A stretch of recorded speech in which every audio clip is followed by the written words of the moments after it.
నమస్కారం అండి. This is #you Chilakaluri Chittemma.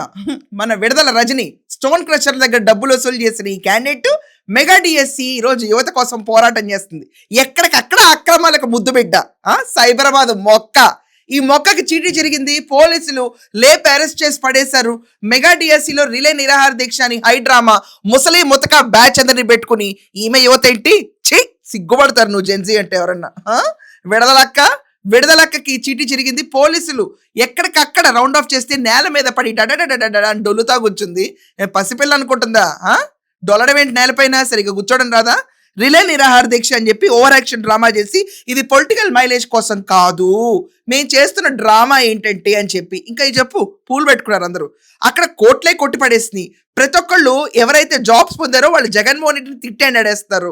రాష్ట్రంలో ఉతికి ఆరేస్తున్నా కూడా సిగ్గు శరం లేకుండా రోడ్ ఎక్కి మెగా డిఎస్సి డ్రామాలో విడుదల రజని ముందు రేస్లో ఉంది. తర్వాత మనం చూసుకుంటే రోజా సెల్వమణక్క, ఆమె కంట అక్కడ ఏంటంటేనండి లిటరలీ అక్కడ దండలు వేయడానికి వీళ్ళ మొహాలకి ఎవరికి దిక్కుదివన లేదు. అక్కడ వాళ్ళకి దండలు వాళ్ళే వేసుకుంటున్నారు. సిగ్గులేని బ్యాచ్, నిజంగా చెప్పాలంటే సిగ్గులేని బ్యాచ్. ఎవరన్నా నిరాహార దీక్ష కూర్చున్నాళ్ళకి వాళ్ళు దండలు వేసుకుంటారు. లేదు మా దండ మేమే వేసుకుంటాం అని చెప్పి ఆ మూల క్యాండిడేట్ ఉంటాడు, ఫ్యాన్ తిప్పుతూ ఉంటాడు. ఏంటో వీళ్ళ చెర్రి చేష్టలు. మొత్తం ఆ ముసలాడు తిరిగేదంతా మొత్తం ముసలి బ్యాచ్. వీళ్ళందరూ డిఎస్సి కోసం పోరాటం చేస్తున్నారు. మెగా డిఎస్సి దగా డిఎస్సి అని చెప్పి రోజా రెచ్చిపోయింది. ఆ మెగా డిఎస్సి పైన లేసిన కుటీర పరిశ్రమ టెంట్లు ఉంటాయి కదండి, ఆ టెంట్ల పైన కోడిగుడ్లు కొట్టారంట. దుంపదగా మీరే కొట్టుకుంటారు. ఇలాంటి బ్యాచ్ అందరూ మీరే, గుడ్డు సోనా పేడ బ్యాచ్ మీరే కొట్టుకుంటారు. ఇది కాకుండా టెంట్ల మీద మీ వాళ్ళు ఇది కూడా పోసుంటారు.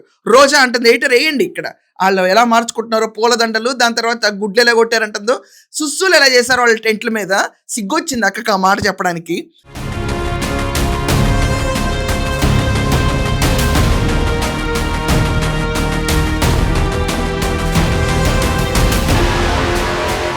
కార్యకర్తలు గుండాల్లాగా ధ్వంసం చేయటము, కోడిగుడ్లు విసరటము, ఆ యొక్క స్థావరాల మీద ఏమంటారు చెప్పడానికి అసహ్యంగా ఉంది. ఇది పోయటము, ఇవన్నీ ఎంత చాలా సైకోయిజంగా దరిద్రంగా ఉన్నాయి. ఇది కాకుండా ఇక్కడ ఈ క్యాండిడేట్ చెప్తుంది రిలే నిరాహార దీక్ష చాలా క్వైట్ గా కామ్ గా చేసుకుంటున్నాం మేము, పర్మిషన్ అవివసరం అండి అంట. జగన్మోహన్ రెడ్డికి ఒక రకమైన బ్రెయిన్ ఉండదు, దాని తర్వాత ఆ పార్టీలో ఉన్న ఈ మహిళలకి బ్రెయిన్ ఉండదు. ఇది ఫ్యాక్ట్. ఎక్కడన్నా నిరాహార దీక్షలు ధర్నాలు చేయాలంటే ఖచ్చితంగా పర్మిషన్ తీసుకోవాలి. పర్మిషన్ తీసుకున్న రోడ్డు పైన రవసగళ్ళ దగ్గరైతే టెంట్లు వీకి అరెస్ట్ చేస్తారు. ఇన్నాళ్ళకి ఏదో రకంగా విడుదల రజని రోజా సెల్వమణ్ణి బొక్కలో కూర్చోబెట్టారు, అరెస్ట్ చేసి ఈడు చౌతలు పడేశారు. వీళ్ళు యువత ఏంటండి డ్రామాలు నడిపి అక్రమంగా డబ్బులు మెక్కి రాష్ట్రంలో పడి మేసిన వీళ్ళందరూ యువత.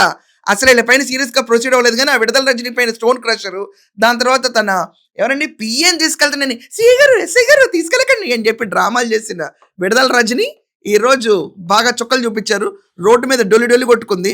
చిలకలూరుపేట చీటీ చిరిగింది. నెక్స్ట్ టైం ఎలాగో రాదు. రోజా అక్కను కూడా బొక్కలో వేశారు. ఏదో రకంగా బొక్కలోకి వెళ్ళింది. సో ఇదండి అప్డేట్. ఏమంటారు వీళ్ళు యువత? వీళ్ళందరూ ఈ డ్రామాలు ఏంటి, వీళ్ళకి దండలు వేసుకోవడం ఏంటి? దీనిపైన మీ ఒపీనియన్స్ ఖచ్చితంగా కమెంట్స్లో రాయండి. That's all for now. Thank you.